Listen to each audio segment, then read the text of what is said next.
네, 아기 울음소리가 들리지 않는다는 말이 나올 정도로 우리나라의 저출산 문제 상당히 심각합니다. 정부가 이 같은 저출산 문제 해결을 위해서 출산 부부에 대한 지원을 대폭 늘리기로 했는데요.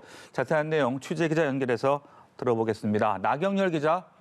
네, 정부가 저출산 고령화 문제 해결을 위한 기본 계획을 발표했습니다.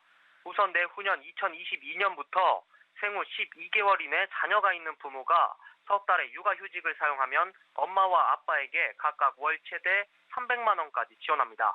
부모가 동시에 육아휴직을 사용하거나 순차적으로 한 명씩 휴직해도 월 최대 300만 원을 받을 수 있습니다. 이렇게 되면 부부가 받을 수 있는 돈은 최대 1,800만 원이 됩니다.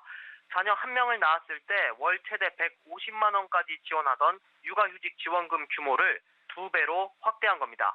정부는 출산 이후 1년 이내에 부모 중 한 사람만 육아휴직을 쓰면 지금처럼 월 150만 원만 지원한다고 밝혔습니다.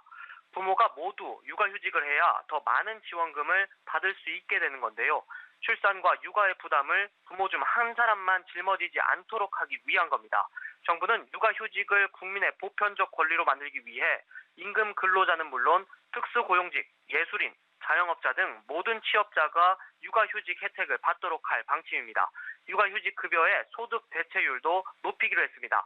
석 달씩만 휴직하면 앞서 말씀드린 대로 월 최대 300만 원씩을 받고 4개월부터 12개월까지는 부모가 각각 150만 원을 받을 수 있게 됩니다. 120만 원씩인 현재 지원금보다 30만 원 늘어나는 겁니다. 중소기업 근로자가 눈치 보지 않고 육아휴직 쓸 수 있도록 해당 기업에 대한 지원도 늘립니다. 정부는 또 만 0세부터 1세 자녀 양육 지원을 위해 영아수당도 새로 도입하기로 했습니다. 2022년 30만 원에서 시작해 2025년 50만 원까지 인상됩니다.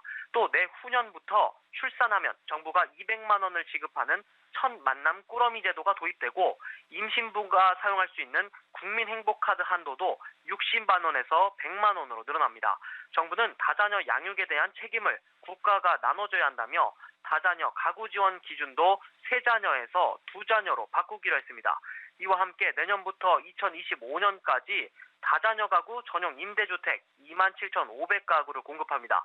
한편 정부는 고령사회 안착을 위해 노인 일자리 확충과 기초연금 확대, 생계급여 부양 의무자 기준 폐지 등도 추진할 계획입니다. 지금까지 경제부에서 전해드렸습니다.